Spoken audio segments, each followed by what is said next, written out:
I'm Amber Rodriguez.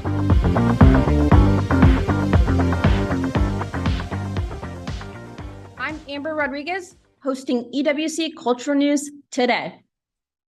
LGBTQ erasure in the education system is a current rising concern in the United States.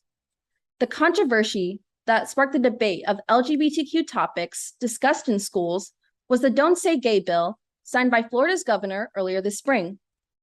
The law bans lessons on sexual orientation and gender identity in kindergarten through third grade and other material that is not deemed age appropriate. Parents, families, educators, youth, and allies across Florida and the nation protested the bill in support of the LGBTQ community, especially for the younger generation facing discrimination with the onslaught of anti-LGBTQ bills happening across states. The school newspaper called Viking Saga at Northwest High in Grand Island, Nebraska, published their June edition mentioning the Don't Say Gay bill, Pride Month, and other LGBTQ topics.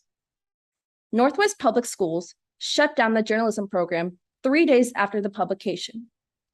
The school district administration notified the staff and students of the shutdown of its journalism program in Viking Saga through email.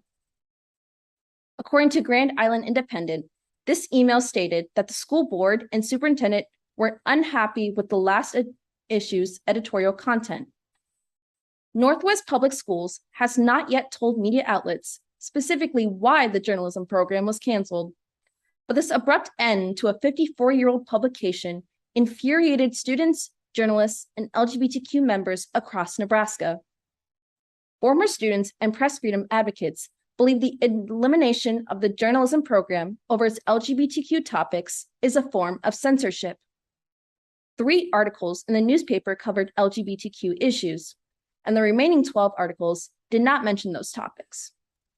According to a report by the New York Times, a month prior to the shutdown of Grand Island's journalism program, the newspaper students were ordered to use the names they were given at birth by bylines because their preferred names were controversial.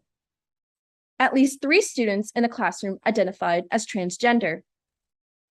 In this photo provided by the Grand Island Independent, 2 students who worked on the final edition of the school newspaper are seen holding a rainbow flag in front of Northwest High School. Marcus Pinnell, on the left, identifies as a transgender man, but was published with his birth name in the byline of his final article for the Viking Saga due to the school's new policy. His final article was an opinion piece about the Don't Say Gay bill in the school newspaper. Pinnell wrote, "The more resources students have available to put into words what they are feeling, the more they'll be ready for anything or any person that life throws at them." The erasure of the LGBTQ community is a nationwide issue that's occurring in our own school districts, towns, and newsrooms in Nebraska. In response to the shutdown, on August 29th, the Nebraska chapter of the American Civil Liberties Union sent a letter to Superintendent Jeff Edwards and the Northwest School Board warning the school of legal action.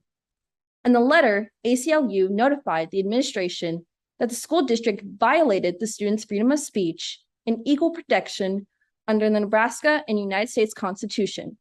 Title IX of the Education Amendments of 1972 prohibits sex-based discrimination in any school or education program that receives funding from the federal government. ACLU demanded that the school district restore its journalism program and newspaper, along with other actions and policies to protect LGBTQ students. In the next segment, I will update you on the response of Northwest School Board to this localized concern of LGBTQ student journalists and their constitutional rights to freedom of speech. I'm Amber Rodriguez, your host for EWC Cultural News Today, and this is LGBTQ erasure in Nebraska journalism.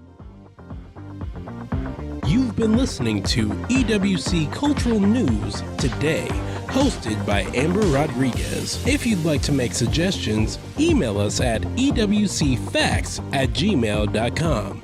That's ewcfacts@gmail.com. This has been an EWC Communication production.